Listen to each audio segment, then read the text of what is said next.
మీరు ఇప్పుడు ఇంటిని తిరిగి మీ పోలింగ్ బూత్ల వారిగా మెంబర్షిప్ చేసుకుంటే ఇవాళ మీరు 100% అన్ని గ్రామ పంచాయతీలు మనం గెలుస్తాం, అన్ని మున్సిపాలిటీస్ మనం గెలుస్తాం. మెంబర్షిప్ ఎవరు ఎక్కువ ఇస్తారో, ఎవరు పార్టీ కోసం కష్టపడతారో వాళ్లకు మాత్రమే టికెట్స్, వాళ్ళకు మాత్రమే. పార్టీ కోసం పని చేయకుంటే నేను షోపులో వేస్తాను, టికెట్ రావు, టికెట్ అస్సలు రాదు. మెంబర్షిప్ 100% కష్టపడి పనిచేయాలి, పార్టీ కోసం పనిచేయాలి, పార్టీ ఇచ్చే ప్రోగ్రామ్ చేస్తే దానికోసం పనిచేయాలి. పైరవులు మన నడువాయి, మీకు తెలుసు, పైరవులు నడువాయి పక్కా సర్వే ఇస్తాం. ఏ నాయకుడు ఇలా పార్టీ కోసం ఆయా గ్రామాల్లో ఆయా వార్డులో పోలింగ్ బూత్లో పనిచేసారు వాళ్లకు మాత్రమే టికెట్స్. మీరు మర్చిపోదు జిల్లా మీరు మెంబర్షిప్ పక్కాయాలే. ఎందుకు చెప్తున్నారు, ఇది మెంబర్షిప్ చేయడం కాదు, ప్రతి వ్యక్తితో మనం మెంబర్షిప్ చేసుకుంటే ఓటు మనకు వస్తాయి, ఆయన ఓటు మనకి వేస్తాడు. కాబట్టి ఇట్లా పనిచేయండి అన్న టైంకి అన్ని మారిపోతే మారాయి. నాకు తెలుసు, నేను ఇచ్చిన మాట పక్కన పెట్టుకుంటాను. తెలుసు పార్టీ విషయంలో 80% కాంప్రమైజ్ కాదు. ఇలా మెంబర్షిప్ ఎవరు చేస్తారో అంత రిపోర్ట్ నాకు వస్తుంది, అంత రిపోర్ట్ వస్తుంది. ఎవరు మెంబర్షిప్ చేస్తారో ఇది పండుగ లెక్క జరగాలి, ఓ పండుగ లెక్క ప్రతి ఒక్కరు కండువ వేసుకోవాలి, మీ పోలింగ్ బూత్లో తిరగాలి, షాప్ పోతే షాప్లో కానీ. ఎందుకంటే రాష్ట్రంలో పరిస్థితి తెలుసు మనకు. ఇవాళ 2028లో ఇక కాంగ్రెస్ పార్టీ అంటే ప్రజల్లో కూడా విరక్తి స్టార్ట్ అయింది. ఇక బీఆర్ఎస్ పార్టీ అంటే అది అవుట్డేట్ పార్టీ, అది దాన్ని ఎవ్వరు పట్టించుకోరు. ఎందుకంటే ఏం లేదు అంటే కేసీఆర్ యాగాలు చేసి స్టార్ట్ చేసిండు, మళ్ళీ యాగాలు చేస్తున్నాడు. ఇప్పుడు నవగ్రహ యాగం అంట, నేను దశగ్రహ యాగం చేయి, నువ్వే పెద్ద గ్రామమే, అవునా కదా? నవగ్రహ కాదు, దశగ్రహాలు ఉన్నాయి తెలంగాణకు. ఆ దశగ్రహం 10వ గ్రహం ఏదంటే కేసీఆర్ 10వ గ్రహం.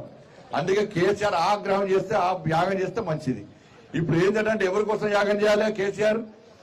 ఖమ్మంలో వర్షాల వల్ల వాళ్ళు ఇబ్బంది పడుతున్నారు, వాళ్ళని మంచి చూసుకోవాలని యాగం చేయాలి.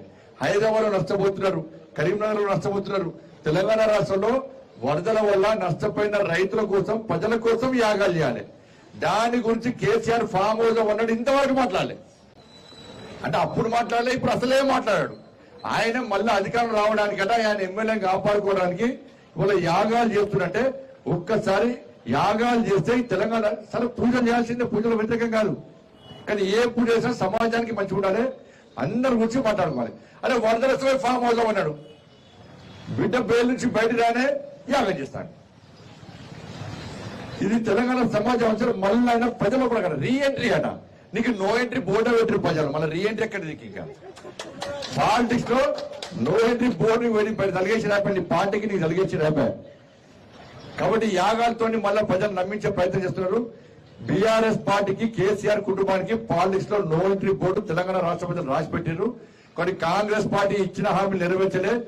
ఇలా భరోసా, రైతు భరోసా మీద కానీ, రుణమాఫీ మీద కానీ, ఇవాళ బోనస్ విషయంలో కానీ ఇలా ఎక్కడ కూడా కాంగ్రెస్ పార్టీ 2,500 రూపాయలు మహిళలకు ఇస్తున్నారు, తులం బంగారం ఇస్తున్నారు, స్కూటీలు ఇస్తున్నారు, నోటిఫికేషన్ ఇస్తున్నారు, ఆసరా పెన్షన్స్ ఇస్తున్నారు, రేషన్ కార్డు ఇస్తున్నారు. ఇవి ఇవ్వకుండా ఈ అన్ని దృష్టి మళ్లించడానికి హైడ్రా స్టార్ట్ చేశారు. హైడ్రా పెద్దోళ్ళని కొట్టడానికి మేము వ్యతిరేకం కానే కాదు, కానీ పేదోళ్ళకు కొట్టే ముందు ఆలోచన. టీవీ చూస్తుంటే ఏడుస్తారు ఒక్కొక్కరు వచ్చి. పేదోళ్ళు కిరాయికున్నోని కనీసం నోటీస్ ఇవ్వకుండా కిరాయికున్నోళ్ళను, కిరాయికి ఏం చెప్పనా, ఇక కిరాయికున్నోళ్ళు పర్మిషన్ ఉందా, ఇది హైడ్రాలు వస్తుందా, ఇది చెరువులు ఉన్నదా, ఇది నిషేధ ప్రాంతంలో కట్టినా కిరాయి తీసుకుంటాడా? కిరాయాలు అరే నువ్వు ఓనరు కొట్టు, ఎవరిద్దరు పైసలు కొట్టు, ఎవరిద్దరు పెద్దలు మొత్తం వద్దాం. ఏమన్నా కిరాయికున్నోళ్ళు ఈ షాప్ లో సామాన్ ఉంటే అర్ధరాత్రి వచ్చి జేసీబీతో కొడుతుంటే నేను ఏడుతున్నాను, నిన్న పెట్రోల్ పట్టుకున్నారు. నిన్న కిరాయినోడు ఏం పాపం చేసిన, కిరాయినోడు ఏడుస్తాడు, ఇల్లు చేస్తాడు. నువ్వు చెప్పవుతారు ఖాళీ చేయమని చెప్పు, ఖాళీ చేస్తారు, ఖాళీ చేసుకునే అవకాశమే. మరి పొట్ట కూటి కోసం వ్యాపారం చేసుకుంటే అర్ధరాత్రి వచ్చి కిరాయిలను ఇలా జేసీబీలో కొడితే ఇదెక్కడ హైడ్రా? హైడ్రా మీద మంచి విశ్వాసం పోతుంది ఇలా ప్రభుత్వం వ్యవహారాల వల్ల. మొన్నటి వరకు హైడ్రాకి సపోర్ట్ చేసే వాళ్ళు కూడా వ్యతిరేకించే పరిస్థితి ప్రభుత్వమే కొన్ని తీసుకునేది. వాళ్ళ ఎస్ నేను సపోర్ట్ చేసిన హైడ్రాక్, ఇప్పుడు సపోర్ట్ చేసిన హైడ్రాక్ నేను. కానీ పెద్దోళ్ళు కొట్టు, కిరాయికున్న పేదలను కొడితే వాడు ఎక్కడ చూడాలి? అరే ఇల్లు జాగ్రత్త కొనేటప్పుడు, ఇల్లు కొనుక్కున్నప్పుడు ఏం చేస్తున్నా, రిజిస్ట్రేషన్ డాక్యుమెంట్స్ ఉన్నాయా? వాళ్ళకు ఉన్నాయి. లింక్ డాక్యుమెంట్స్ ఉన్నాయా? వాళ్ళకు ఉన్నాయి. మున్సిపల్ గ్రామ పంచాయతీ పర్మిషన్ ఉందా? వాళ్ళకు ఉంది. ఓనర్షిప్ సర్టిఫికేట్ ఉందా? ఉంది. హౌస్ నంబర్ ఉందా? ఉంది. మీటర్ ఉందా? ఉంది. కరెంటు బిల్లు అది ఉందా? ఉంది. ట్యాప్ కనెక్షన్ అన్ని ఉన్నాయి.